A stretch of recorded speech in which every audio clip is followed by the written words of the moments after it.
भारत की आज़ादी का इतिहास भगत सिंह के बिना पूरा नहीं हो सकता।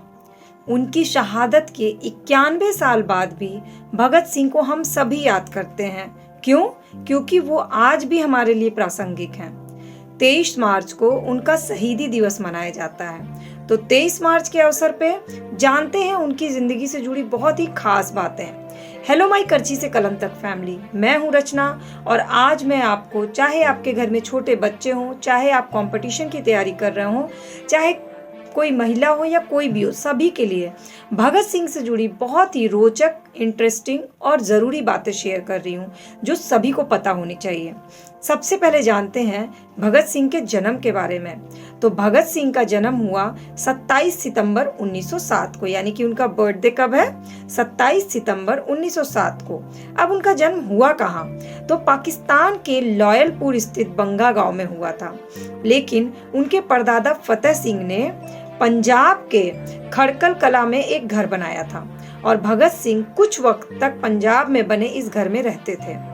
ये घर अब एक संरक्षित स्मारक के रूप में है और कहा जाता है कि भागा वाला मतलब बहुत ही किस्मत वाला। पंजाब के नवा शहर में मौजूद भगत सिंह का पैतृक गांव खड़कल कला, यहाँ पर सीएम भगवंत मान ने शपथ ली है। तो अब भगत सिंह के बचपन के बारे में थोड़ी सी बातें जानते हैं। भगत सिंह के जन्म लेते ही पूरे परिवार में खुशियां आ गई थीं। पूरा परिवार मिल गया। पर सही बात यह है कि 4 दिन की चांदनी फिर अंधेरी रात। समय ने करवट बदली और भगत सिंह के चाचा स्वर्ण सिंह जेल में अंग्रेजों के द्वारा किए गए अत्याचार से उसकी चपेट में आ गए और 23 वर्ष की उम्र में अपनी पत्नी हुकुम कौर को रोता छोड़ के शहीद हो गए। पूरा परिवार दुख में डूब गया और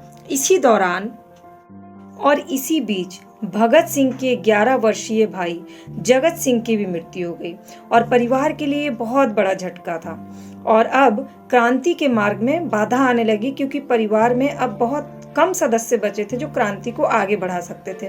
उसमें सिर्फ भगत सिंह ही थे जिनसे उम्मीदें थीं। दूसरी ओर भगत सिंह बचपन से ही अंग्रेजों के अत्याचार को देख रहे थे और धीरे धीरे उनके मन में अंग्रेजों के प्रति घृणा की आग जलने लगी थी।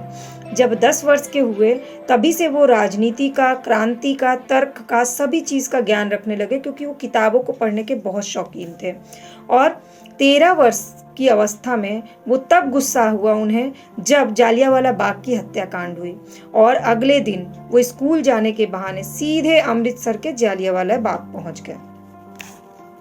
पुलिस की नजरों से बचते बचाते उस भीषण नरसंहार की घटना स्थल पे पहुंचे और खून से लथपथ मिट्टी को एक बोतल में भर करके अपने साथ ले आए।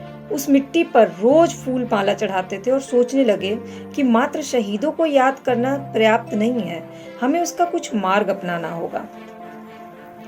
धीरे धीरे भगत सिंह और गांधी जी साथ में काम करने लगे, लेकिन धीरे धीरे उनमें विचारधारा का मनमुटाव आने लगा और असहयोग आंदोलन के समय अपनी पढ़ाई उन्होंने छोड़ दी और उनके लिए शेरे पंजाब महापुरुष लाला लाजपत राय ने नेशनल कॉलेज खुलवाया ताकि वो पढ़ाई कर सकें। 17 वर्ष के भगत सिंह ने नेशनल कॉलेज में दाखिला लिया और ये क्रांतिकारी कॉलेज था जो पढ़ाई के साथ साथ नवयुवकों को देश की स्वतंत्रता के लिए तैयार भी करता था।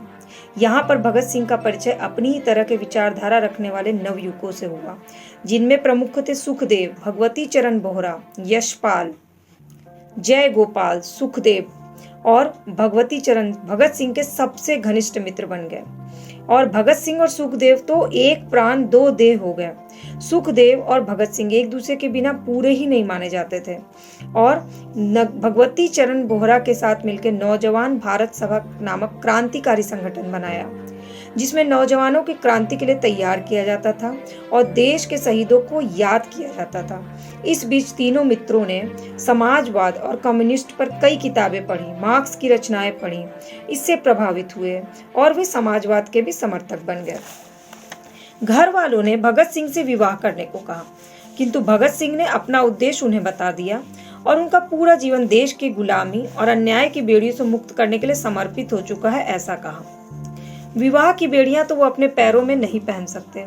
भगत सिंह ने अपने समय के सबसे बड़े क्रांतिकारी भारत माँ के शेर नौजवान चंद्रशेखर आजाद से भेंट की, जो हिंदुस्तान प्रजातांत्रिक संघ के सदस्य थे और अपने प्रहारों अंग्रेजों की नींव को हिला दिया। वो अंग्रेजों के सबसे खतरनाक शत्रु बन गए और दोनों नौजवानों ने एक दूसरे को समझा, एक दूसरे से प्रभावित हुए और भगत सिंह तो आजाद के प्राण प्रिय बन गए। उस समय हिंदुस्तान प्रजातांत्रिक संघ बिखर चुका था और उसके बड़े बड़े सदस्य जैसे राम प्रसाद बिस्मिल, असफुल्ला खां शहीद हो चुके थे और कईयों को तो उम्र कैद और काला पानी भी मिल चुका था। आजादी का मनोबल टूट रहा था, लेकिन भगत सिंह ने हिम्मत नहीं छोड़ी। भगत सिंह ने क्रांतिकारी लेख लिखना शुरू किया और इसी दौरान लाला लाजपत राय के नेतृत्व में उनका सामना हुआ। लाहौर में विरोध प्रदर्शन के समय लाला लाजपत राय और अन्य भारतवासियों का जोश देखकर पुलिस अधिकारी स्कॉट जो है वो बौखला उठा और उसने अपने सहयोगी सैंडर्स से कहा कि भीड़ को मार मार के पीछे करो। सैंडर्स ने भीड़ को छोड़ के सीधे लाला लाजपत राय पे प्रहार कर दिया। लाला लाजपत राय के सीने पे बहुत ही चोट आई और ये एक साधारण अंग्रेज अफसर ने उनको इस तरह से निर्दयता से मारा जिसे वो बर्दाश्त नहीं कर पाए और उनकी मृत्यु हो गई। भगत सिंह, सुखदेव, आजाद, राजगुरु, उनका पूरा दल इस अपमान को सहन नहीं कर सका और उन्होंने लाला लाजपत राय की मृत्यु को अपमान के विरोध के लिए ठान लिया। उन्होंने स्कॉट को मारने की योजना बनाई और इस योजना के सूत्रधार सुखदेव बने। भगत सिंह और राजगुरु को वध का काम सौंपा गया और चंद्रशेखर आजाद को उन दोनों की रक्षा का। जयगोपाल को पहचानने में थोड़ी चूक हो गई और उन्होंने सैंडर्स का वध कर दिया स्कॉट की जगह पे। आजाद ने उन दोनों का बचाव किया और बचाव में एक अन्य सिपाही भी मारा गया। सैंडर्स के मारे जाने से भी बदला पूरा हुआ, क्योंकि लाठी तो सैंडर्स ने ही चलाई थी। यही सोच थी उस समय दल की और तीनों घटनास्थल से सुरक्षित निकल आए। सैंडर्स के वध से पूरे देश में खलबली मच गई और पुलिस भगत सिंह, आजाद, राजगुरु को खोजने लगी। भगत सिंह ने अपनी दाढ़ी सफाचट करवा ली और विलायती टोपी पहन ली, ओवरकोट पहन लिया और बिल्कुल विलायती बाबू बन गए।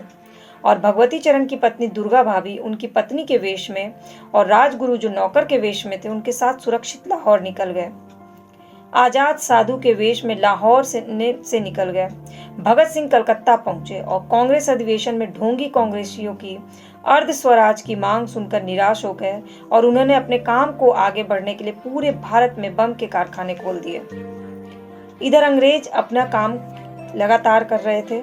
सेफ्टी बिल पास हुआ, क्रांतिकारियों को बिना वारंट के पकड़ लिया गया, बिना मुकदमे के फांसी दी जाने लगी, काला पानी दिए जाने लगा, ट्रेड डिस्प्यूट बिल आया, मजदूरों पर अत्याचार किए जाने लगे, विरोध प्रदर्शन होने लगे और भगत सिंह ये सारे समाचार पढ़ के बहुत ही चिंतित होने लगे।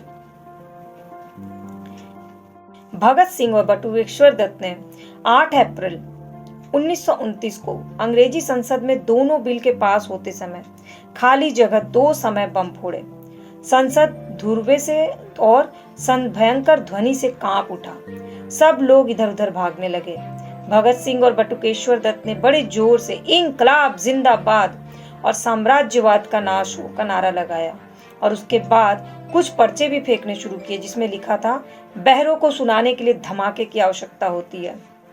इसके बाद उन्होंने अपने आप को गिरफ्तार करवा लिया और इस घटना से पूरे भारत और वायसराय के साथ इंग्लैंड को भी हिला दिया। तब से भगत सिंह और दत्त नौजवानों की प्रेरणा बन गए और देश के बच्चे बच्चे की जुबान पे भगत सिंह का नाम आ गया और उनका दिया गया नारा इंकलाब जिंदाबाद अब राष्ट्रीय नारा बन गया। पर गांधी और नेहरू जैसे लोगों ने उस समय कोई प्रतिक्रिया नहीं दी। भगत सिंह और दत्त दिल्ली जेल में रखे गए। उसके बाद पुलिस ने सुखदेव, राजगुरु, यशपाल, जतिन दास, पूरे भारत के लगभग बहुत ज्यादा परसेंटेज क्रांतिकारियों को पकड़ लिया और चंद्रशेखर आजाद को पुलिस पकड़ने में असमर्थ रही और असली युद्ध अब शुरू हो गया। लाहौर षड्यंत्र केस द्वितीय कहा गया इसे और धीरे धीरे मुकदमा लंबा खींचा गया। कभी भगत सिंह ऐसे ऐसे बयान दे देते जिससे जज तिलमिला उठता और कभी इंकलाब जिंदाबाद और हंसी मजाक शुरू कर देते जिसे पुलिस क्रांतिकारियों को पीटती। भगत सिंह और सुखदेव को दोनों को ही पुलिस बहुत सताने लगी। अंग्रेजों ने भगत सिंह और सुखदेव को एक दूसरे के प्रति भड़काने का प्रयास किया पर उनके ये मंसूबे भी असफल रहे। इसके बाद अंत में मुकदमे का फैसला आ गया जिसमें भगत सिंह, सुखदेव और राजगुरु को सैंडर्स वध के अपराध में मृत्यु दंड दिया गया और अन्य साथियों को लंबी सजाएं, काला पानी दिया गया। पूरा देश ये सुनकर रो पड़ा। देश भगत सिंह को फांसी को रोकना चाहता था।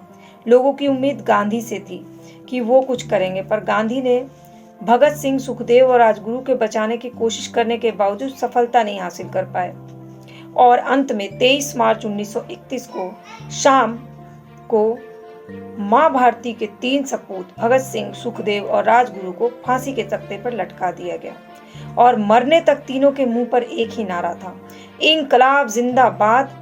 काल ने तीनों मृत्युओं को वरदान दिया, चिरंजीवी भव। भगत सिंह, सुखदेव और राजगुरु को सच्ची श्रद्धांजलि देनी हो तो कमेंट सेक्शन में जाकर के इंकलाब जिंदाबाद ज़रूर लिखिएगा। और अगर आपको ये जानकारी, ये इन्फॉर्मेशन अच्छी लगी होगी, इंटरेस्टिंग लगी होगी, तो अपने फ्रेंड्स एंड फैमिली से शेयर ज़रूर कर लीजिएगा। अपने घर के बच्चों को इसके बारे में ज़रूर बताइएगा ताकि उन्हें भी हमारे इतिहास के बारे में पता हो।